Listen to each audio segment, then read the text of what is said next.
Welcome back to another football show. We got a great program for you guys, just like always. Nobody has it better than us. It's probably going to be a short program, a couple notes to talk about. We'll do some games. We're going to do some MVP talk. Definitely stick around for that one. A lot of things I need to get off my mind for that.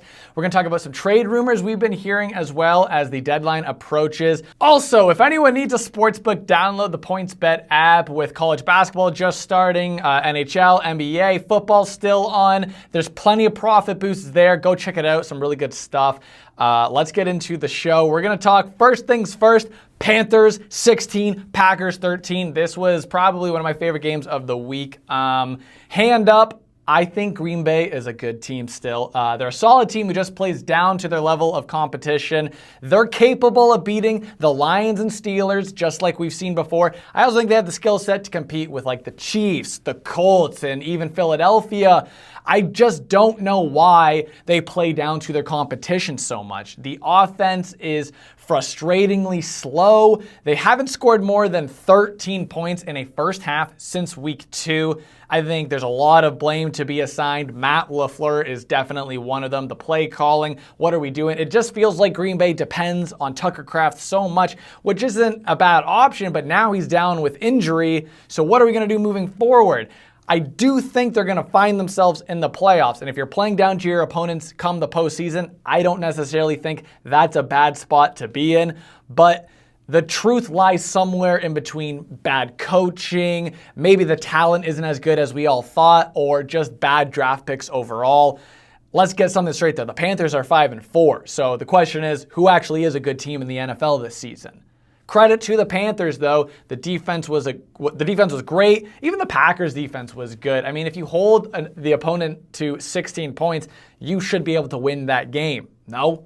I think you should. Also, Rico Dowdle confirmed RB1, double pump. Lots of exciting things happening in Carolina. I mean, they're 5-4. That's really, that feels like a really good football team to be 5-4 right now. And this isn't the Panthers of the past. We're looking at this team from the outside and we can feel that they're like truly building something, which is awesome. So that's kind of all I have to say about Packers and the Panthers. Let's go to a trade rumor that's been kind of looming for a bit, but now we're starting to see more articles pop up. I didn't know if I want to be the first one to break it. We got some tips 2 weeks ago on it, so we'll talk about it now. But pretty much we're going to talk about Breece Hall and the New York Jets. So the Jets are confirmed looking to trade Breece Hall for at least a third-round pick, which means they would settle for a fourth round. Initially, there's people that are going to think that's a cheap price for a player of that caliber, but you're going to get him for like 8 or 9 contract games, and then you're probably going to have to pay him at the end of the season, or you'll have the choice to. And I think Breece Hall fits into that $8 to $9 million range, similar to DeAndre Swift or Chuba Hubbard. So hitting on a running back is hard, though. I don't think draft picks are as valuable right now. I think they're overvalued, but New York is like looking at this situation thinking, hey, we're not going to really compete for anything for the next 2 years. Let's get as many draft picks as we can and hopefully hit on a rookie for 2030. That's what I'm seeing. When we look at Breece Hall, he's averaging 5 yards a carry, which puts him 9th in the league, and he's also 10th in yards per game. So he's having a phenomenal year. It feels like he's fixed those skill set mistakes he was critiqued for in seasons prior. So I do think he's got lots of miles left, but a third-round pick is a steep price, especially for a running back maybe. So this is a trade that I could definitely see the Kansas City Chiefs jumping on. I could see the Chargers making a phone call, maybe even the Commanders. I'm not sure if they have picks to give right now, but those 3 teams could get a guy like Breece Hall, and it would make things a lot better. Let's move down to the line, okay? Lots of things happened on Sunday and affected the MVP race. So we obviously all saw the Bills win the meaningless game against the Kansas City Chiefs for regular season, which puts Josh Allen, I think, 5-1 over Patrick Mahomes in the regular season. This is a side note, but I just find it really funny how Bills fans critique Lamar for regular season dominance, and then they will put Josh Allen on such a high pedestal because he, regular season-wise, dominates over Patrick Mahomes in their head-to-heads. So let's just talk about MVPs. Right now, the favorite to win the NFL MVP is our golden boy, Josh Allen. Then Drake May, Mahomes, Stafford, Herbert, then Sam Darnold. We all know how much I love Josh Allen, but I think it's insane for him to be the favorite right now because he's nowhere close to leading in any stat. He was severely outplayed by Drake May and Michael Penix. I don't believe he's taken advantage of this historically easy strength of schedule. I know he's an impact player. We all know that. But his passing numbers aren't even in the same conversation as guys like Matthew Stafford or Sam Darnold, which kind of makes them more valuable considering the Bills were the favorites to win the Super Bowl. So I also think a major drawback is the fact that he's not winning the division right now. He's losing to the division to the New England Patriots. So the Bills are a wild card team. It would be near impossible to justify a Josh Allen MVP. That's what I think. I mean, I think the favorite should be Drake May. I also think Sam Darnold will continue to make a compelling case as the Seahawks fight for the best record in the NFL. And he also leads the league in yards per attempts, which is something Josh Allen's not doing. However, if it doesn't go to a quarterback, I think we can all agree it should be Jonathan Taylor. He's definitely the best player in the NFL right now. So, yeah, I just think it's a bit wild for Josh Allen for his team not to be number one. He's not number one in anything, and he is number one in MVP odds. It's got to be Drake May. I just think it's so insulting to him. So that's my MVP talk. We're going to go to our last game. Like I said, it's going to be a short program for the day. But Broncos 18, Texans 15. This was a very greasy game to watch. Two top defenses just battling it out. It sucks that CJ got injured. I think a lot of us for a minute thought the Texans were actually going to pull it off. It could be more on how slow the Broncos start. They start every game like a snail. So that's just kind of weird. I mean, the 2025 Denver Broncos have the greatest comebacks or the worst. The only time they've shown eliteness on the offense was when they played Dallas, but this team has won 6 games in a row. They're holding the best record in the NFL. They just have that fourth core magic voodoo where Bo Nix decides, oh yeah, this isn't a schoolyard game. I'm in an NFL game. This actually means something.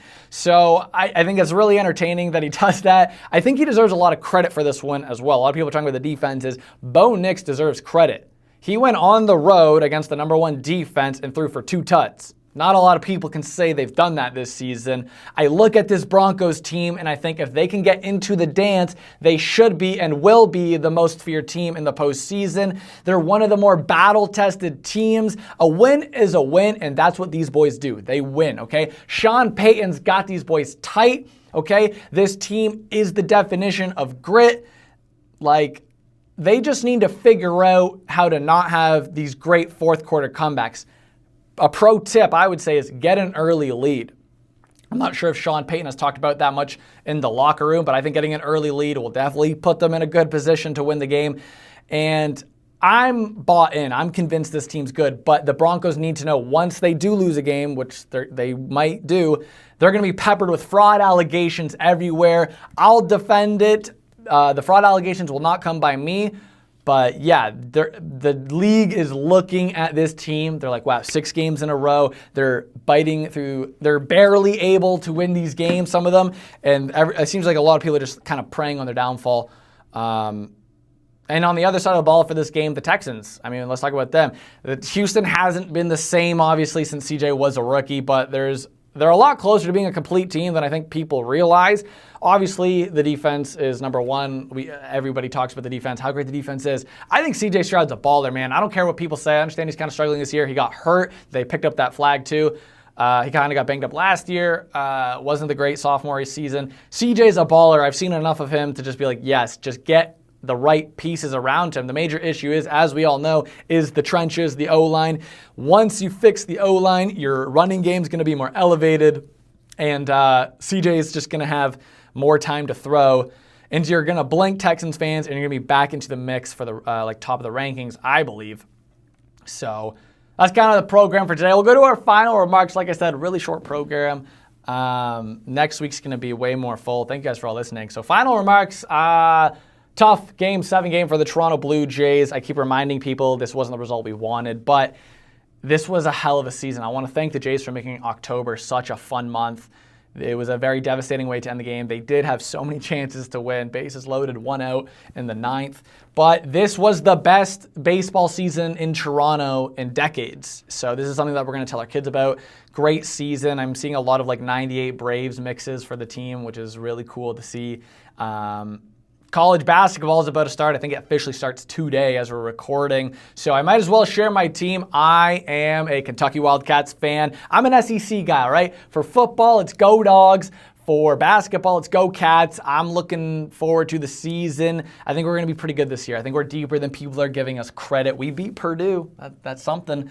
So, yeah, fun fact, Otega Owe plays for Kentucky. His brother, Odafe Owe, he plays for the Ravens, which is my football team, obviously. So I think that's a cool connection. Last fun fact, if you like what we do here, go check out the YouTube account and Instagram account, Birdcore, which is something that me and two of my friends host. We do more comedy lifestyle content. It's really cool. It's a hoot. It's fun. We just posted a really cool cooking video, so check that out. Thank you guys for your time. Until next time, so long for just a while.